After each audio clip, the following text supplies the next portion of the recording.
ఓం నమ శివ శ్రీ మాత్ర నమః. ఓం శ్రీ సాయిరం. అందరికీ నమస్కారం అండి. ఈ నెల 30 ముక్కోటి ఏకాదశి. మందార ఆకుతో ఇలా చేయండి చాలు, భూమిలో బంగారం కొంటూనే ఉంటారు. ముక్కోటి ఏకాదశి పరమ పవిత్రమైన రోజు, లక్ష్మీ నారాయణులకు ఎంతో ఇష్టమైన రోజు. ఈరోజు ఆడవారు గుర్తుపెట్టుకొని మందారాకుతో ఇలా చేస్తే చాలు, భూములు స్థలాలు కొంటూనే ఉంటారు. ఆకుతో ఇలా చేస్తే కటిక దరిద్రుడు కూడా కుబేరుడుగా మారిపోతాడు. మీ దశ తిరిగిపోతుంది, అన్ని యోగాలు సిద్ధిస్తాయి. మందార చెట్టు అనేది దేవతా వృక్షం గనక మందార చెట్టు యొక్క ఆకుతో ఈ పరిహారం చేసుకుంటే బ్రహ్మాండమైన ఫలితం వస్తుంది. ఏదో ఒక విధంగా భూములు, ఇళ్ల స్థలాలు, సొంత ఇంటి కలను నెరవేర్చుకోగలుగుతారు. అపార్ట్మెంట్లు కొనుక్కునే అవకాశం కూడా వస్తుంది. అన్ని వైపుల నుంచి ధనం దూసుకొస్తుంది. ఆ ధనంతో స్థలాలు, భూములు కొనుక్కునే ఫలితాలు వస్తాయి. కనుక రేపు ముక్కోటి ఏకాదశి రోజు చక్కగా ఈ పరిహారాన్ని చేసుకోండి. ప్రతి మనిషికి స్థలాలు కొనుక్కోవాలని, భూములు కొనుక్కోవాలని, అపార్ట్మెంట్లు కొనుక్కోవాలని, సొంత ఇల్లు కొనుక్కోవాలని, ఇలా రకరకాల కోరికలు ఉంటాయి. ఇలా మీకు భూములు కొనుక్కోవాలని, స్థలాలు కొనుక్కోవాలని ఉన్న, ఇల్లు కొనుక్కోవాలనున్నా, అపార్ట్మెంట్లు కొనుక్కోవాలనున్నా చక్కగా ముక్కోటి ఏకాదశి రోజున మందార ఆకుతో ఇప్పుడు మనం చెప్పుకోబోయే ఈ చిన్న పనిని చేయండి. చాలు అద్భుతమైన ఫలితాలు వస్తాయి. మరి ఇంతకీ ముక్కోటి ఏకాదశి రోజు మందార ఆకుతో ఏం చేయాలో ఈ వీడియోలో తెలుసుకుందాం. అంతకన్నా ముందు ఫ్రెండ్స్, మా వీడియో నచ్చితే లైక్ చేసి షేర్ చేయండి. అలాగే మన ఛానల్ని కూడా సబ్స్క్రైబ్ చేసుకొని మాకు సపోర్ట్ చేయండి. అలాగే ఓం నమో భగవతే వాసుదేవాయ మహా అని చెప్పి కామెంట్ చేయండి. ఇక వీడియోలోకి వస్తే, హిందూ ధర్మంలో పవిత్రతకు, దైవభక్తికి ప్రతిగా నిలిచే తిథులలో ఏకాదశికి అత్యంత విశిష్టమైన స్థానం ఉంది. నెలకు 2 సార్లు వచ్చే ఈ పవిత్రమైన ఏకాదశి రోజున భక్తులు శ్రీ మహావిష్ణువును పూర్తి భక్తి శ్రద్ధలతో ఆరాధిస్తారు. ఏకాదశి వ్రతాన్ని ఆచరించే విధానం కేవలం ఉపవాసం ఉండడానికి పరిమితం కాదు. ఇది శారీరక, మానసిక, ఆధ్యాత్మిక శుద్ధికి సంబంధించిన సమగ్రమైన ప్రక్రియ. ఏకాదశి రోజున అనుసరించాల్సినటువంటి నియమాలు కొన్ని ఉన్నాయి, అవి తెలుసుకుందాము. ఏకాదశి వ్రతం పాటించేవారు దానికి ముందు రోజు అంటే దశమి రాత్రి నుంచే నియమాలను మొదలుపెట్టాలి. దశమి రాత్రి గోధుమలు, అన్నం వంటి ధాన్యాలకు దూరంగా కేవలం తేలికపాటి సాత్విక ఆహారం తీసుకోవాలి. ఏకాదశి రోజు ఉదయం బ్రహ్మ ముహూర్తంలోనే నిద్ర లేవడం ఉత్తమం. నిద్ర లేచిన వెంటనే తలస్నానం చేసి శుభ్రమైన వస్త్రాలను ధరించాలి. ఇంటిని శుభ్రం చేసుకొని పవిత్రతను నింపేలాగా దైవత్వంతో కూడిన వాతావరణాన్ని సృష్టించుకోవాలి. ఏకాదశి రోజున ఇంటి పరిశుభ్రతకు, అలంకరణకు ప్రత్యేక ప్రాధాన్యత ఇవ్వాలి. ఉదయం బాకిట్లో నీళ్లతో కడిగి శుభ్రం చేసిన తర్వాత దైవత్వం ముట్టిపడేలాగా ముత్తైన ముగ్గులను చాలా మంచిది. ముగ్గు వేయడం లక్ష్మీదేవిని ఆహ్వానించడానికి చిహ్నంగా భావిస్తారు. అదే విధంగా ఇంట్లో అతి ముఖ్యమైన ప్రదేశమైన గడపను అలంకరించుకోవాలి. గడపకు పసుపు, కుంకుమలు రాసి ఆ తర్వాత దానిపైన అందమైన పూలను అలంకరించాలి. కేవలం పూలను పెట్టినా కూడా గడప పవిత్రంగా, శోభాయమానంగా కనిపిస్తుంది. ఈ అలంకరణ ద్వారా ఇంట్లో ఆనందము, సౌభాగ్యము నెలకొంటాయని పెద్దల నమ్మకం. ఏకాదశి రోజు యొక్క ప్రధానమైన నియమం ఉపవాసం. శారీరక ఆరోగ్యం సహకరించే వారికి పూర్తిగా ఆహారం, నీరు తీసుకోకుండా నిర్జల ఉపవాసం ఉండడం చాలా శ్రేష్టం. అయితే అందరికీ ఇది సాధ్యపడకపోవచ్చు, కానీ అలాంటి వారు పాలు, పండ్లు, డ్రై ఫ్రూట్స్ వంటి సాత్విక ఆహారాన్ని తీసుకుంటూ ఉపవాసం చేయవచ్చు. ఏకాదశి రోజున ఖచ్చితంగా పాటించాల్సిన ముఖ్యమైన నిర్ణయం ఏంటంటే అన్నం, గోధుమలు, ఇతర ధాన్యాలతో చేసిన వంటకాలను అస్సలు తినకూడదు. అలాగే ఉప్పు, కారాలు, మసాలాలను కూడా దూరంగా ఉండాలి. ఉపవాసం వల్ల జీర్ణ వ్యవస్థకు పూర్తి విశ్రాంతి లభించి శరీరము మరియు మనసు పూర్తి శుద్ధి అవుతాయి.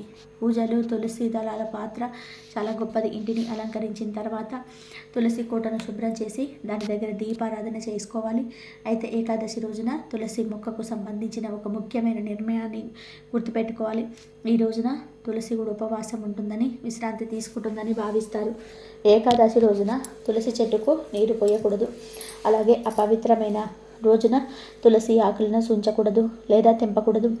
పరిష్కారం: ఒకవేళ విష్ణుమూర్తి పూజకు ఆకులు తప్పనిసరి అయితే వ్రత నియమాన్ని గౌరవించి ఒకరోజు ముందుగానే అంటే దశమి రోజునే మీకు కావలసిన ఆకులన్నీ కోసి ఉంచుకోవాలి. లేదంటే పూజ కోసం వాడని మరి తులసి మొక్క ఉంటే దాన్ని ఆకులను మాత్రమే తీసుకోవచ్చు. పూజ గదిలో విష్ణుమూర్తి లేదా శ్రీకృష్ణుడి పటం ముందు దీపారాధన చేయాలి. పిండి దీపం పెట్టిన లేదా సాధారణంగా నెయ్యితో దీపారాధన చేసిన భక్తి ప్రధానం. దీపం జ్ఞానానికి, వెలుగుకు ప్రతీక. రోజంతా భగవంతుడి నామస్మరణలో గడపాలి. విష్ణు సహస్రనామం పారాయణం చేయడం, ఓం నమో నారాయణాయ లేదా ఓం నమో భగవతే వాసుదేవాయ అనే మంత్రాలను జపించడం వలన విశేషమైన ఫలితాలు కలుగుతాయి. వీలైతే దగ్గరలో ఉన్న విష్ణు ఆలయాన్ని దర్శనం చేసుకోవాలి. ఈ రోజున పగటిపూట నిద్రపోకూడదు. ఇతరుల మీద కోప్పడడం, అబద్ధాలు చెప్పడం వంటివి అసలు చేయకూడదు. మనసును కేవలం దైవ చింతనలో ఉంచుకోవాలి. పూజ అనంతరం స్వామివారికి నైవేద్యం సమర్పించాలి. ఏకాదశి నియమాల ప్రకారం వడపప్పు, బెల్లం లేదా అరటిపండ్లు వంటి సాత్విక ఆహార పదార్థాలను నైవేద్యంగా సమర్పించడం ఉత్తమం. మీరు ఏ నైవేద్యం పెట్టినా సరే తప్పకుండా ఆ నైవేద్యంపై తులసి ఆకులను ఉంచండి. తులసి దళం లేని నైవేద్యాన్ని శ్రీ మహావిష్ణువు స్వీకరించడని చెప్తూ ఉంటారు. స్వామివారికి సమర్పించిన నైవేద్యాన్ని ఇప్పుడు వృధాగా పారేయకూడదు. నైవేద్యం సమర్పించిన తర్వాత కనీసం 5 నిమిషాల పాటు ఆ ప్రసాదాన్ని కలపకుండా ఉంచాలి. ఆ తర్వాత ఇంట్లో ఉన్న కుటుంబ సభ్యులందరూ కూడా కొంచెం కొంచెంగా ఆ నైవేద్యాన్ని ప్రసాదంగా స్వీకరించాలి. ప్రసాదాన్ని స్వీకరించిన తర్వాతే ఆ రోజు ఉపవాసాన్ని నియమాలు అనుకున్న వారు రోజును ప్రారంభించాలి. పవిత్రమైన ప్రసాదంతో రోజును పెట్టడం వల్ల భగవంతుడి అనుగ్రహం లభిస్తుంది. సాయంత్రం వేళ మళ్ళీ దీపారాధన చేసి విష్ణు ఆరాధన చేయాలి. రాత్రి సమయంలో నిద్రపోకుండా జాగరణ చేయడం ద్వారా అత్యధిక పుణ్యం లభిస్తుంది. మరుసటి రోజు అంటే ద్వాదశి నాడు ఉదయాన్నే లేచి స్నానం చేసి సరైన సమయానికి భోజనం చేసి ఉపవాసాన్ని నిరూపించాలి. ద్వాదశి పారణకు ముందు బ్రాహ్మణులకు లేదా పేదలకు స్వయం పాకం లేదా అన్నదానం చేయడం చాలా శ్రేయస్కరం. ఈ నియమాలని పాటించడం ద్వారా ఏకాదశి వ్రతం యొక్క పూర్తి ఫలితం లభిస్తుంది. తెలిసి తెలియక చేసిన పాపాలు తొలగిపోతాయని, మోక్షం లభిస్తుందని పురాణాలు చెబుతున్నాయి.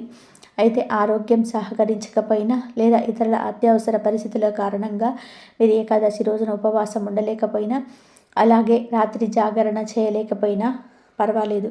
కానీ ఈ పవిత్ర దినం సందర్భంగా పూజ మాత్రం ఖచ్చితంగా చేసుకోవాలి. దీపారాధన చేసి స్వామివారిని భక్తితో ఆరాధించడం ఈ వ్రతంలోని అతి ముఖ్యమైన ఆచారం. ముక్కోటి ఏకాదశి పర్వదినం సందర్భంగా మీ ఆర్థిక ఇబ్బందులు తొలగి భూములు మరియు బంగారం కొనుగోలు చేసే యోగం కలగడానికి పాటించవలసిన మందార ఆకు పరిహారం గురించి ఇక్కడ తెలుసుకుందాం. హిందూ ధర్మం శాస్త్రం ప్రకారం ముక్కోటి ఏకాదశి, వైకుంఠ ఏకాదశి అనేది ఏడాదిలో వచ్చే అన్ని ఏకాదశుల కంటే కూడా అత్యంత మహిమాన్వితమైనది. ఈ పవిత్రమైన రోజున సాక్షాత్తు ఆ శ్రీ మహావిష్ణువు వైకుంఠ ద్వారాల గుండా భక్తులకు దర్శనమిస్తాడని, అందుకే ఈ రోజున చేసే ఏ చిన్న దైవ కార్యమైన కోటి రెట్ల ఫలితాలను ఇస్తుందని నమ్మకం. సాధారణంగా ప్రతి మనిషికి తన జీవితంలోని సొంత ఇల్లు, భూమి మరియు తగినంత బంగారం కొనుక్కోవాలనే కోరిక ఉంటుంది. అయితే జాతక దోషాల వలన లేదా ఇంటిపై ఉన్న దిష్టి ప్రభావం వలన ఎంత సంపాదించినా డబ్బు చేతిలో నిలబడదు. ఎటువంటి ఆర్థిక కష్టాల నుంచి బయటపడి లక్ష్మీదేవి కటాక్షం పొందడానికి మందారాకుతో చేసిన ఈ తాంత్రిక పరిహారం అద్భుతమైన పనిచేస్తుంది. ఈ పరిహారం చేయడానికి ముక్కోటి ఏకాదశి రోజున సూర్యోదయానికి ముందే నిద్రలేచి శుచిగా స్నానం చేసి ఉతికిన బట్టలు ధరించాలి. అనంతరం మీ ఇంటి తోటలో లేదా సమీపంలో ఉన్న మందార చెట్టు వద్దకు వెళ్ళి ఒక తాజా మరియు ఎటువంటి రంధ్రాలు లేని పచ్చని మందార ఆకును తీసుకురావాలి. ఆధ్యాత్మిక పరంగా మందార చెట్టుకు విశేషమైన ప్రాముఖ్యత ఉంటుంది. ఇది విఘ్నేశ్వరుడికి మరియు శ్రీ మహాలక్ష్మికి అత్యంత ప్రీతికరమైనది కాబట్టి ఈ ఆకులో సానుకూల తరంగాలు అధికంగా నిక్షిప్తమై ఉంటాయి. ఇక పరిహార ప్రక్రియలోనికి వస్తే ముందుగా ఒక రాగి లేదా వెండి పళ్ళెం తీసుకొని దానిపైన ఈ మందార ఆకును ఉంచాలి. ఇప్పుడు ఆకుపైన 3 రకాల శక్తివంతమైన వస్తువులను సమకూర్చుకోవాలి. మొదటిగా కొన్ని మిరియాల గింజలను ఆకుపైన ఉంచండి. ఆయుర్వేదంలోనే కాకుండా తంత్రశాస్త్రంలో కూడా మిరియాలకు శత్రువుల నుండి కల్పించే నకారాత్మక శక్తి, ప్రాణదోల శక్తి ఉందని చెప్పబడింది. మీ ఆర్థిక ఎదుగుదలను అడ్డుకునే గ్రహ దోషాలను, ముఖ్యంగా శని మరియు రాహు ప్రభావం తగ్గించడంలోని మిరియాలు కీలక పాత్ర పోషిస్తాయి. రెండవ వస్తువుగా పసుపు కొమ్మును ఉంచాలి. పసుపును సాక్షాత్తు లక్ష్మీ స్వరూపంగా భావిస్తాము. ఇది కేవలం మంగళకరమే కాకుండా ధనాన్ని ఆకర్షించే గుణాన్ని కలిగి ఉంటుంది. మీ ఇంట్లో శుభకార్యాలు జరగాలన్నా, స్థిర ఆస్తులు కొనుగోలు చేయాలన్నా, గురుగ్రహ అనుగ్రహం కావాలి అన్నా, అది పసుపు కొమ్ము ద్వారా లభిస్తుంది. మూడవ వస్తువుగా లవంగాలు లేదా యాలకులను ఉంచండి. లవంగాలు మీ సంకల్ప శక్తిని పెంచి అదృష్టాన్ని వరింపచేస్తాయి. యాలకులు ఐశ్వర్యకారకుడైన శుక్రుడికి ప్రతీక.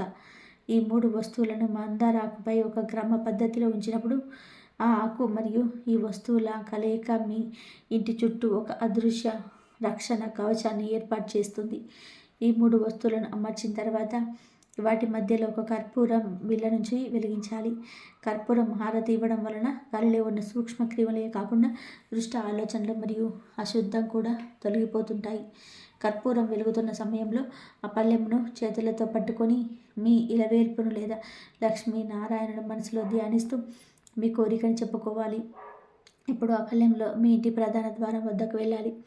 మన సంపాదనకు అడ్డుపడే అతిపెద్ద అడ్డంకి నరదిష్టి. ఇంటికి ఎవరి దిష్టి తగిలినా లేదా బయట వ్యక్తుల ఈర్ష్య ప్రభావం ఉన్నా ఆ ఇంట్లో లక్ష్మి నిలబడదు. అందుకే వెలుగుతున్న ఆ కర్పూరం జ్యోతితో మీ ఇంటికి 3 సార్లు దిష్టి తీయాలి. క్లాక్ వైజ్ మరియు యాంటీ క్లాక్ వైజ్ దిశలో దిష్టి తీయడం వలన మీ ఇంట్లోకి ప్రవేశించిన వ్యక్తి ప్రతికూల శక్తులు నశిస్తాయి. దిష్టి తీయడం పూర్తయిన తర్వాత ఆ పళ్ళెం గుమ్మం బయట ఉంచి మందారాకుతో సహా ఆ వస్తువులన్నీ కూడా పూర్తిగా అగ్నిలో కాలిపోయేలాగా చూడండి. ఈ దహన ప్రక్రియలో మీ ఆర్థిక సమస్యలు, అప్పుల బాధలు మరియు దరిద్రం అన్నీ కాలి భస్మమైపోతున్నాయని దృఢంగా నమ్మండి. అగ్నిదేవుడు అన్నిటినీ శుద్ధి చేస్తాడు కాబట్టి ఈ ప్రక్రియ ద్వారా మీ గృహం పవిత్రమవుతుంది. ముక్కోటి ఏకాదశి వంటి అత్యంత పవిత్రమైన ముహూర్తంలో ఈ పని చేయడం వలన వైకుంఠ ద్వారం తెలిసిన వేళ ప్రార్థన నేరుగా భగవంతుడికి చేరుతుంది. దీనివల్ల మీకు తెలియకుండానే కొత్త ఆదాయ మార్గాలు పుట్టుకొస్తాయి. ఆగిపోయిన పనులు వేగవంతమవుతాయి మరియు అతి త్వరలోనే మీరు భూమి లేదా బంగారం కొనుగోలు చేసే అవకాశం ఉంటుంది. చివరిగా ఆకు మరియు వస్తువులు పూర్తిగా కాలిన తర్వాత మిగిలిన బూడిదను పారే నీటిలో కలపాలి లేదా ఎవరి తొక్కని ప్రదేశంలో పచ్చని చెట్టు మొదట్లో వేయాలి. దీనిని ఇంట్లోని సింకులో లేదా చెత్త బుట్టలో వేయకూడదు. ఈ మొత్తం పరిహారాన్ని ఎంతో నిశ్శబ్దంగా, పూర్తి నమ్మకంతో మరియు భక్తితో నిర్వహించినప్పుడే ఫలితం ఉంటుంది. పరిహారం చేస్తున్నప్పుడు ఎవరితోనూ కూడా మాట్లాడకుండా ఏకాగ్రతతో ఉండడం మంచిది. ఈ విధంగా ముక్కోటి ఏకాదశి నాడు మందార ఆకుతో ఈ చిన్న పనిని పూర్తి చేస్తే మీ ఇంట్లో లక్ష్మీదేవి తాండవిస్తుంది మరియు మీ ఆర్థిక కళలు సాకారం అవుతూ ఉంటాయి. ఏకాదశి వ్రత నియమాలు పాటిస్తూ ఈ పరిహారం చేయడం వల్ల మీ జీవితంలో ఐశ్వర్యం వెల్లివిరుస్తుంది. కనుక ప్రతి ఒక్కరు కూడా ఈ ముక్కోటి ఏకాదశి రోజు మందార ఆకుతో ఈ పరిహారం చేసి ధనవంతులుగా మారిపోండి. ఈ రోజున వైకుంఠ ద్వారాలు తెరుచుకుంటాయని, ముక్కోటి దేవతలు స్వామిని దర్శించుకోవడానికి వస్తారని మన పురాణాలు చెప్తూ ఉన్నాయి. ప్రకృతిలో భగవంతుడు అణువణువున నిండి ఉంటాడు. ముఖ్యంగా ఆకులలో, మొక్కలలో అద్భుతమైన శక్తి దాగి ఉంటుంది. ప్రకృతి అంటేనే విష్ణుమూర్తికి ప్రాణం. అందుకే మనం పూజల్లో రకరకాల పత్రాలను ఉపయోగిస్తుంటాము. ఆకులకు కేవలం ఔషధ గుణాలు మాత్రమే కాదు, ఆధ్యాత్మికంగా మన జాతక దోషాలను తొలగించే శక్తి కూడా ఉంటుంది. ముఖ్యంగా ఈ పవిత్రమైన ముక్కోటి ఏకాదశి రోజున కాబట్టి స్త్రీలు గుర్తుపెట్టుకొని ఈ రంగు చీరను కానీ, ఈ డ్రెస్సులను కానీ ధరించండి. కేవలం స్త్రీలే కాదు, పురుషులు, పిల్లలు, పెద్దలు కూడా ఈ పవిత్రమైన రోజున గుడికి వెళ్ళేటప్పుడు, పూజ చేసేటప్పుడు పసుపు లేదా ఎరుపు రంగు దుస్తులను ధరిస్తే వారిలో సానుకూల శక్తి పెరుగుతుంది. ఏకాదశి రోజున ఇలాంటి రంగుల దుస్తులు ధరించడం వలన మనసు ప్రశాంతంగా ఉండి భగవంతుడి మీద భక్తి కుదురుతుంది. ఇంకో ముఖ్యమైన విషయం ఏమిటి అంటే, స్త్రీలు ఈ రోజున తులసి పూజ చేసుకోవడం మర్చిపోకండి. ఏడాదిలో ఎన్నో ఏకాదశులు వస్తాయి, కానీ ఈ ముక్కోటి ఏకాదశి రోజున ఒక్కసారి తులసి చెట్టుకు నీళ్లు పోస్తే చాలు. ఏకాదశి పొడుగున వచ్చే అన్ని ఏకాదశులలో నీళ్లు పోసిన ఫలితం దక్కుతుంది. అలాగే ఈ ఒక్కరోజు తులసి చెట్టు దగ్గర దీపం వెలిగించి పూజ చేసుకుంటే అన్ని ఏకాదశులలో పూజ చేసిన ఫలితం వస్తుంది. అంత గొప్పది ఈ ఏకాదశి. తులసి అంటే సాక్షాత్తు లక్ష్మీ స్వరూపం కాబట్టి ఆమెను ఈరోజు ఆరాధించడం వలన విష్ణుమూర్తి ఎంతో ప్రసన్నుడవుతాడు. అలాగే ఈ పవిత్రమైన ముక్కోటి ఏకాదశి రోజున కొన్ని వస్తువులను కొని ఇంటికి తెచ్చుకోరాకూడదు. దరిద్రం పడుతుందని శాస్త్రాల్లో ఉంది కనుక ఈ రోజున పొరపాటున కూడా ఈ వస్తువులను కొనకూడదు. ముఖ్యంగా ఈ రోజున మీరు పొరపాటున కూడా నూనె కొనకూడదు. నూనె అనేది శని ప్రభావంతో కూడుకున్నది అని ఏకాదశి వంటి పవిత్ర తిథులలో నూనెను ఇంటికి తెచ్చుకోవడం వలన కుటుంబంలో గొడవలు, ఆర్థిక ఇబ్బందులు తలెత్తుతాయి. అలాగే ధాన్యాలు కూడా ఈ రోజున కొనకూడదు. ధాన్యాలను ధనానికి ప్రతీకగా భావిస్తాం. కానీ ఏకాదశి రోజున వాటిని కొనడం వలన ధనం నిలబడదు. ఇక ఉక్కు వస్తువులు అంటే ఇనుముతో చేసిన కత్తులు, గరిటెలు లేదా ఇతర సామాగ్రిని ఈరోజు ఇంటికి తీసుకురావద్దు. ఉక్కు వస్తువులు మన ఇంట్లోకి ప్రతికూల శక్తిని తీసుకొస్తాయి. వీటితో పాటుగా చాలామంది పొరపాటు చేసే పని ఏమిటి అంటే చీపురు కొనటం. చీపురు లక్ష్మీదేవికి చిహ్నం అయినప్పటికీ ఏకాదశి రోజున కొత్త చీపురు కొనడం అంటే ఇంట్లోనే ఐశ్వర్యాన్ని బయటకు పంపించడమే అని అర్థం. అంతేకాకుండా చేదుగా ఉండే వస్తువులు అంటే కాకరకాయ, మెంతులు, మెంతి కూర వంటివి కూడా ఈ రోజున కొనవద్దు. జీవితం తీపిగా సాగాలని కోరుకునే రోజున చేదు వస్తువులను ఇంటికి తేవడం అశుభంగా భావిస్తారు. కాబట్టి మీకు ఏమైనా సామాగ్రి అవసరమైతే ఏకాదశి కంటే ఒక రోజు ముందే కొని పెట్టుకోండి, లేదా ఏకాదశి ముగిసిన తర్వాత కొనుక్కోండి. ఇలా చేయటం వలన లక్ష్మీదేవి ఆగ్రహానికి గురి కాకుండా మీ ఇంట్లో ప్రశాంతతను కాపాడుకోవచ్చు. ఇక స్త్రీల విషయానికి వస్తే ముక్కోటి ఏకాదశి రోజున వారు చేసే అలంకరణకు కూడా ఎంతో ప్రాముఖ్యత ఉంది. సాధారణంగా ఈ రోజుల్లో మహిళలు తాము కట్టుకున్న చీర రంగుకు అనుకూలంగా అంటే మ్యాచింగ్ కావాలని రకరకాల రంగుల గాజులు ధరిస్తూ ఉంటారు. కానీ ముక్కోటి ఏకాదశి వంటి అత్యంత శక్తివంతమైన రోజున మ్యాచింగ్ గాజులను పక్కన పెట్టేయండి. ఈరోజు మీరు కేవలం ఎర్రటి రంగు మట్టి గాజులు మాత్రమే ధరించండి. ఎరుపు రంగు అనేది సౌభాగ్యానికి, శక్తికి చిహ్నం. ఈ రంగు గాజులు ధరించడం వలన స్త్రీలకు దీర్ఘ సుమంగళి యోగం కలుగుతుంది. అంటే వారి భర్తలకు ఆయురారోగ్యాలు లభిస్తాయి, వారికి వచ్చే ఆపదలు తొలగిపోతాయి. మట్టి గాజులు ధరించడం వెనుక ఒక గొప్ప రహస్యం కూడా ఉంది. మట్టి అంటే ప్రకృతి అంటేనే లక్ష్మీ స్వరూపం. ఈ మట్టి గాజులు మన చేతులకు ఉన్న నాడులను తాకటం వలన మన శరీరంలోని రక్త ప్రసరణ మెరుగుపడి మనసు ప్రశాంతంగా మారుతుంది. ప్లాస్టిక్ లేదా మెటల్ గాజుల కంటే మట్టి గాజుల నుంచి వచ్చే శబ్దం ఇంట్లో ప్రతికూల శక్తిని తెరిమివేస్తుంది. అందుకే మీరు మామూలు రోజుల్లో ఏ గాజులు వేసుకున్నా పర్వాలేదు, కానీ ఈ ముక్కోటి ఏకాదశి రోజున ఎర్రటి మట్టి గాజులను ధరించి పూజ చేసుకోవడం వలన ఆ ఇంట్లో అష్టైశ్వర్యాలు సిద్ధిస్తాయి. లక్ష్మీదేవి ఆ ఇంట్లోనే స్థిర నివాసం ఉంటుంది. కాబట్టి స్త్రీలు ఈ చిన్న విషయాన్ని గుర్తుపెట్టుకొని ఈ ఏకాదశి రోజున ఎర్రటి గాజులతో అలంకరించుకొని ఆ పరమాత్ముడి కృపకు పాత్రులవ్వండి. ఇక ఈ ముక్కోటి ఏకాదశి రోజు ఒక ప్రత్యేకమైన ఆకును తింటే చాలు ఒంట్లోని దరిద్రం పోయి ఆయుష్ పెరుగుతుందని శాస్త్రాలు చెప్తూ ఉన్నాయి. ఎందుకంటే ప్రకృతిలో భాగమైన ఆకులకు మనం ఊహించని అపారమైన శక్తి ఉంటుందని మన పురాణాలు, శాస్త్రాలు ఘంటాపదంగా చెప్తూ ఉన్నాయి. అసలు ఆకులు అంటే ఏమిటి? అవి కేవలం చెట్లకు ఉండే ఫలాలు మాత్రమేనా అంటే కానే కాదు. ప్రకృతి మనం సాక్షాత్తు శ్రీ మహావిష్ణు స్వరూపంగా భావిస్తాము. పచ్చని చెట్లు పరమాత్మ స్వరూపం అని పెద్దలు ఊరికనే అనలేదు. ఆకులలో ఉండే ఆ పచ్చదనం మన కళ్ళకు మాత్రమే కాదు, మన మనసుకు కూడా ఎంతో ప్రశాంతతని ఇస్తుంది. ఒకసారి ఆలోచించండి, మనము మానసిక ఒత్తిడిలో ఉన్నప్పుడు పచ్చని చెట్ల మధ్యకు వెళ్తే మనసు ఎంత తేలిక పడుతుందో అది ఆ ఆకులలో ఉండే సిద్ధమైన శక్తి, ఆకులో ఉండే జీవశక్తి మన శరీరంలో నాడులను ఉత్తేజం చేసి మనకు అపారమైన బలాన్ని, ఉత్సాహాన్ని ఇస్తుంది. అందుకే మన సాంప్రదాయంలో ప్రతి పూజలోనూ, ప్రతి శుభకార్యంలోనూ వివిధ రకాల ఆకులకు అత్యంత ప్రాధాన్యత ఇచ్చారు. గ్రహ దోషాలను, జాతక దోషాలను తొలగించే శక్తి కూడా కొన్ని ప్రత్యేకమైన ఆకులకు ఉంటుంది. అన్ని రకాల ఆకులలోకెల్లా ఉసిరి ఆకు అంటే సాక్షాత్తు ఆ శ్రీ మహావిష్ణువుకు ప్రాణం కంటే ఎక్కువగా ఇష్టం. కార్తీక మాసంలో ఉసిరి చెట్టుకు ఎంత ప్రాముఖ్యత ఇస్తామో మనకు తెలుసు. ఉసిరి చెట్టు కింద వనభోజనాలు చేయడం, ఆ చెట్టు కింద విసిరిమూర్తిని పూజించడం వలన సకల పాపాలు తొలగిపోతాయని నమ్ముతాం. అయితే ఈ ముక్కోటి ఏకాదశి రోజున ఉసిరి ఆకులకు, ఉసిరి చెట్టుకు ఒక ప్రత్యేకమైన అద్భుతమైన శక్తి వస్తుంది.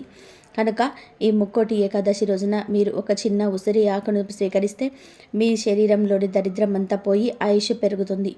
ఎవరైతే దీర్ఘకాల అనారోగ్య సమస్యలతో బాధపడుతున్నారో, ఎవరైతే ఆర్థిక ఇబ్బందుల్లో కూరుకుపోయి బయటపడలేకపోతున్నారో, అప్పుల బాధ నుంచి సతమతం అయిపోతున్నారో వారందరూ కూడా ఈ చిన్న పరిహారం కూడా ఒక గొప్ప పరిహారం అని చెప్పుకోవచ్చు. ఇది కేవలం నమ్మకం మాత్రమే కాదు, ప్రకృతిలో దాగి ఉన్న ఒక రహస్య శక్తి. కానీ ఇక్కడ మీరు ఒక విషయాన్ని చాలా జాగ్రత్తగా గుర్తుపెట్టుకోవాలి. మన శాస్త్రాల ప్రకారం ఏకాదశి తిథి రోజున ఉసిరి చెట్టును ఆకు ఏలకూడదు. ఉసిరి చెట్టును తాకడం, వాటి కొమ్మలను విరిచడం ఏకాదశి నాడు దోషంగా పరిగణించబడుతుంది.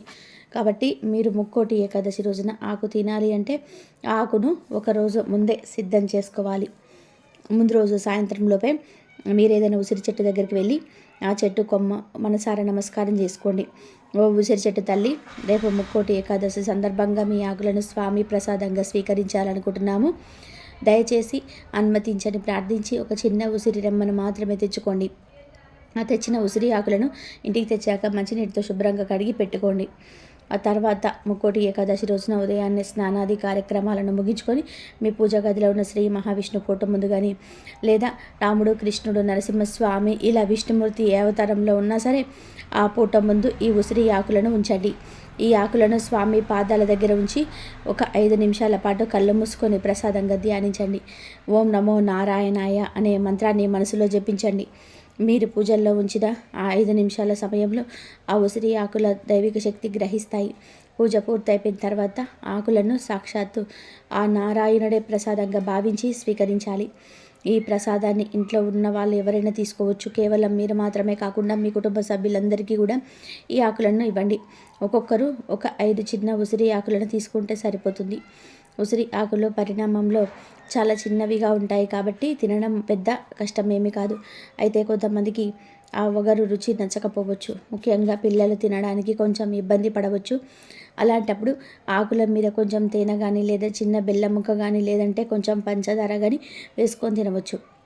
ఒకవేళ మీరు ఆకులను నమ్మలలేము నేరుగా అనుకున్న వాళ్ళు మరొక పద్ధతి కూడా ఉంటుంది. మరొక ఉసిరాకులను తీసుకుని అందులో తేనె లేదా పంచదార లేదా బెల్లం కలిపి మొత్తంగా రుబ్బండి. అలా రుబ్బిన మిశ్రమాన్ని ఒక చిన్న గోళీలాగా లేదా చిన్న ఉండలాగా చుట్టి ప్రసాదంలాగా మింగేయవచ్చు. ఏ విధంగా తీసుకున్నా సరే ఆ పవిత్రమైన ఉసిరి ఆకు మీ కడుపులోకి వెళ్ళడం ముఖ్యం. ఇలా చేయడం వల్ల కలిగే ఫలితాలు అమోఘం. సైంటిఫిక్గా చూస్తే ఉసిరిలో ఉండే విటమిన్ సి మరియు ఇతర పోషకాలు మన శరీరంలోని విషతుల్యాలను బయటకు పంపిస్తాయి, రోగనిరోధక శక్తిని పెంచుతాయి. ఆధ్యాత్మికంగా చూస్తే ఈ ఆకును స్వీకరించడం వలన మీ జాతకంలో ఉన్న పాపదోషాలు, గ్రహ దోషాలు తొలగిపోయి మన పురాణాలు చెబుతున్న ప్రకారం ఈ ఏకాదశి నాడు ఉసిరి స్వీకరించిన వారి ఇంట్లో ధనలక్ష్మి తాండవిస్తుంది. మీరు వద్దన సరే ధనం మిమ్మల్ని వెతుక్కుంటూ వస్తుంది. ఆదాయ మార్గాలు పెరుగుతాయి, అనవసర ఖర్చులు కూడా తగ్గిపోతాయి. ముఖ్యంగా మీ శరీరంలో ఉండే అలక్ష్మి లేదా దరిద్రం అనేది ప్రతికూల శక్తి వికసించి దాని స్థానంలో సానుకూల శక్తి, దైవశక్తి అనుకూలిస్తుంది. మీ ముఖంలో వచ్చస్సు పెరుగుతుంది, ఆయుష్ వృద్ధి చెందుతుంది. మీరు చేసే ప్రతి పనిలోనూ విజయం లభిస్తుంది. కుటుంబంలో కలహాలు తగ్గి శాంతి నెలకొంటుంది. ఎన్ని అద్భుతమైన ప్రయోజనాలున్న ఈ ఉసిరి ఆకును తినడం అస్సలు మర్చిపోకండి. ముక్కోటి ఏకాదశి అంటే దేవతలందరూ కూడా భూమికి దిగి వచ్చే సమయం. అటువంటి సమయంలో ప్రకృతి ఇచ్చే ఈ వరప్రసాదాన్ని మనం వదులుకోకూడదు. కాబట్టి గుర్తుపెట్టుకోండి, ముక్కోటి ఏకాదశి ముందు రోజు ఆకు తెచ్చుకోవడం, ముక్కోటి ఏకాదశి రోజు పూజలో ఉంచి ప్రసాదంగా స్వీకరించడం, ఈ 2 పనులు చేస్తే చాలు మీ జీవితం మారిపోతుంది. భక్తితో, నమ్మకంతో ఈ పని చేయండి. ఆ శ్రీ మహావిష్ణువు అనుగ్రహంతో మీ ఇల్లు అష్టైశ్వర్యాలతో, ఆయురారోగ్యాలతో తులతూగుతుంది. ఇంకొక ముఖ్యమైన విషయం ఏమిటంటే ఈ ముక్కోటి ఏకాదశి రోజున తప్పకుండా కొన్ని నియమాలు పాటించాలి. ఈ రోజున చేయకూడని పనులు కొన్ని ఉన్నాయి. వాటిని చేస్తే మాత్రం ఉన్న పుణ్యం కూడా పోతుంది. మొదటిది, ఈ రోజున తల స్నానం విషయంలో చాలా జాగ్రత్తగా ఉండాలి. ఈ పవిత్రమైన రోజున తలకు షాంపూ పట్టి అస్సలు చేయకూడదు. అలాగే కుంకుడుకాయలు కూడా వాడకూడదు. కేవలం మామూలు నీళ్ళతో తలస్నానం చేయాలి, లేదా నది స్నానం చేయడం ఇంకా ఉత్తమం. అలాగే ఈరోజు చాలా రద్దీగా ఉండే ప్రదేశాలకు, గొడవలు జరిగే చోట్లకు అసలు వెళ్ళకూడదు. ఎందుకంటే అక్కడ ఉండే నెగిటివ్ ఎనర్జీ మనకు తగులుతుంది. ఈ రోజున మనం ఎంత ప్రశాంతంగా, ఎంత దైవ చింతనలో ఉంటే అంత మంచిది. ముఖ్యంగా గమనించాల్సిన ఇంకొక విషయం ఏమిటంటే ఈరోజు తులసి మొక్క జోలికి అసలు వెళ్ళకూడదు. ముక్కోటి ఏకాదశి రోజున తులసి ఆకులను అసలు కోయకూడదు.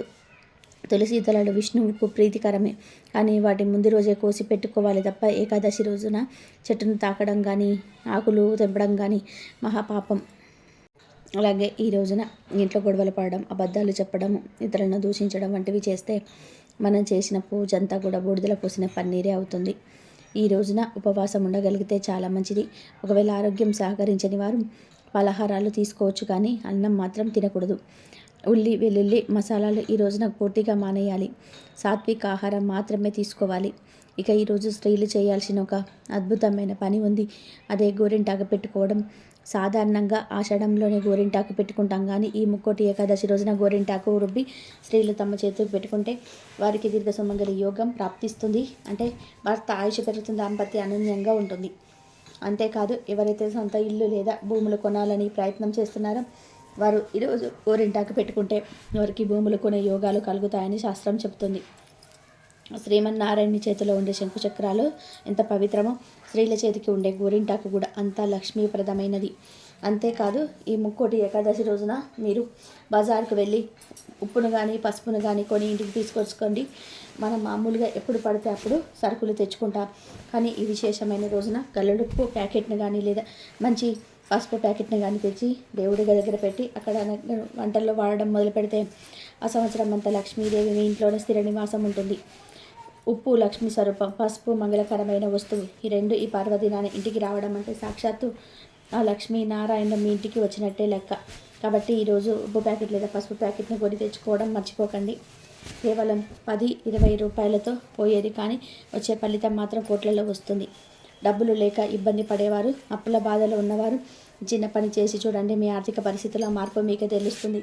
ఐందవుల పండుగలన్నీ కూడా అయితే చాలా మాన ప్రకారం లేదా సౌరమానం ప్రకారం జరుపుకుంటారు, కానీ ఈ రెండింటి కలయికతో ఆచరించే పండుగ ఒకటి.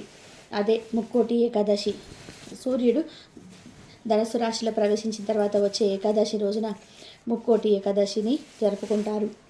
ఈ రోజున ముక్కోటి దేవతలందరూ కూడా విష్ణుమూర్తిని దర్శించుకుంటారని ఓ గాథ. అందుకనే ఈ రోజుకు ముక్కోటి ఏకాదశి అన్న పేరు వచ్చింది. ఇక ఈనాడే మధు కైటవులని రాక్షసులకు శాప విమోచనం కలిగించి వారికి తన వైకుంఠ ద్వారం వద్ద దర్శనాన్ని అనుగ్రహించాడు విష్ణు భగవానుడు. తమలాగే ఈ రోజున ఎవరైతే వైకుంఠ ద్వారాన్ని పోలిన ఉత్తర ద్వారాన్ని దర్శించుకుంటారో వారికి మోక్షాన్ని ప్రసాదించమని వేడుకున్నాడు వారిద్దరు. అప్పటి నుంచి ఉత్తర ద్వారం గుండా శ్రీవారిని దర్శించుకునే ఆచారం మొదలైంది. ఈ ఏకాదశి నాడే వైకుంఠంలోని విష్ణుమూర్తి వారి అంతరంగిక ద్వారాలు తెరుచుకున్నాయి కాబట్టి దీనికి వైకుంఠ ఏకాదశి అనే పేరు కూడా స్థిరపడింది. ముక్కోటి ఏకాదశి రోజు వైకుంఠ వాకిళ్ళు తెరుచుకొని ఉంటాయని వైష్ణవాలయాలలోని ఉత్తర ద్వారం వద్ద భక్తులు తెల్లవారుజామునే వేచి ఉంటారు. మామూలు రోజుల్లో దేవాలయాలలో ఉత్తర ద్వారాలు మూసి ఉంచుతారు, కానీ ఈరోజు ఆ ఉత్తర ద్వారం గుండా వెళ్ళి స్వామిని దర్శనం చేసుకుంటారు. తిరుమల తిరుపతిలో కూడా ఈరోజు వైకుంఠ ద్వారం పేరిట ఉన్న ఉత్తర ద్వారాన్ని తెరిచి ఉంచుతారు. ఇలా ఈరోజు ఎందుకు ఉత్తర ద్వారాన్ని తెరిచడం చేసుకుంటారో తెలియాలంటే ఒక పురాణ కథను వినాలి. పూర్వకాలంలో సమస్త లోకాలు జలమయమై ప్రళయకాలమై ఉన్న సమయంలో శ్రీ మహావిష్ణువు రావి ఆకుపై తేలియాడుతున్నాడు. అప్పుడు శ్రీ మహావిష్ణువు తన నాభి నుంచి బ్రహ్మదేవుని సృష్టించాడు. ఆ బ్రహ్మదేవుడికి సమస్త వేదాన్ని అందించాడు. ఆ వేద సంపదతో ఈ సృష్టిని ప్రారంభించమని విష్ణువు బ్రహ్మదేవుడికి చెప్పాడు. బ్రహ్మ అలాగే చేశాడు. కానీ సృష్టి కార్యం ప్రారంభించిన తర్వాత బ్రహ్మలో అహంకారం మొదలై తాను ఎవరు మర్చిపోయాడు. శ్రీ మహావిష్ణువుని లెక్క చేయలేదు. అప్పుడు శ్రీ మహావిష్ణువు చెవుల నుంచి మధు కైటవులు అనే 2 రాక్షసులు ఆవిర్భవించారు. సాక్షాత్తు విష్ణువు నుంచి ఆవిర్భవించారు కాబట్టి వీరికి విశేషమైన శక్తులు వచ్చాయి. మధు కైటవులు బ్రహ్మదేవుడిని హింసించడం మొదలుపెట్టారు. బ్రహ్మదేవుడు వారిని ఎదిరించి ఎన్నో సంవత్సరాలు యుద్ధం చేసి ఇక విసిగిపోయి నేను వీరిని సృష్టించలేదు, వీరు ఎక్కడి నుంచి వచ్చారు అనే విషయాన్ని తెలుసుకున్నాడు.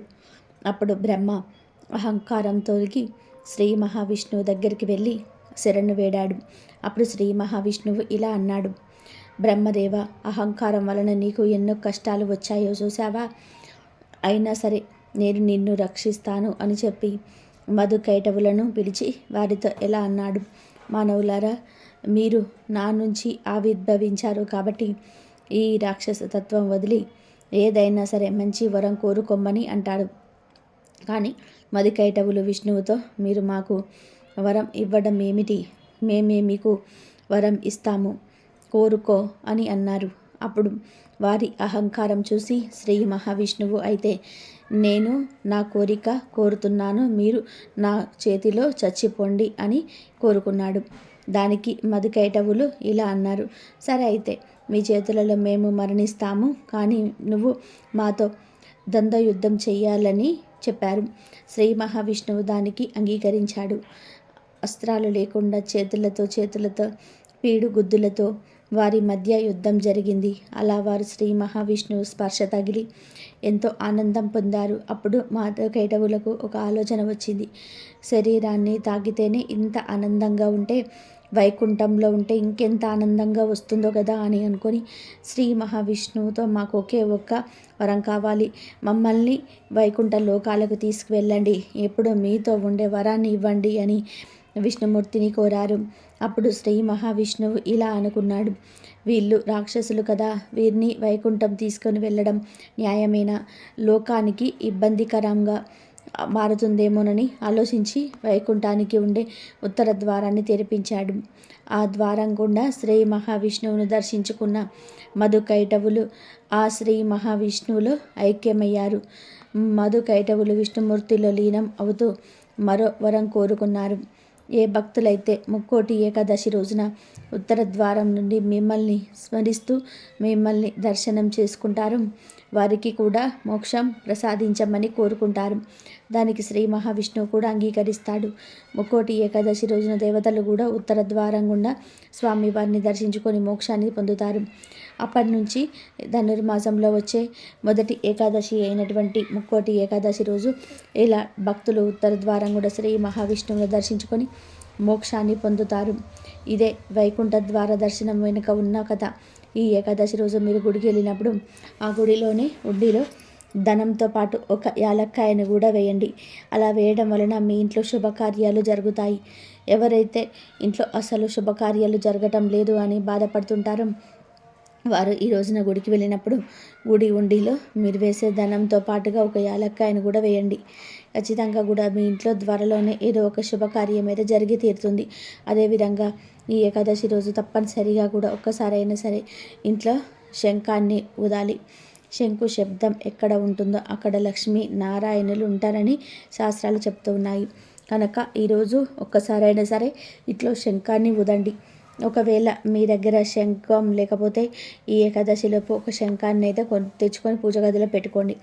ఏకాదశి రోజు ఆ శంఖాన్ని ఒకసారి ఊరండి, శుభాలను పొందుతారు. ఈ పర్వదిన మార్గశిర మాసంలో కానీ పుష్య మాసంలో కానీ వస్తుంది. ఆషాఢ శుద్ధ ఏకాదశి నాడు జగద్రక్షణ చింతన అనే యోగ నిద్రకు ఉపక్రమించిన శ్రీ మహావిష్ణువు మరల కార్తీక శుద్ధ ఉద్దాన ఏకాదశి నాడు మేల్కొని సర్వ దివ్య మంగళ విగ్రహంతో వస్తాడు. సర్వ దివ్య మంగళ విగ్రహంతో బ్రహ్మ రుద్ర మహేంద్రాది ముక్కోటి దేవతలకు తన దర్శన భాగ్యాన్ని ఈ వైకుంఠ ఏకాదశి నాడు అనుగ్రహిస్తాడు.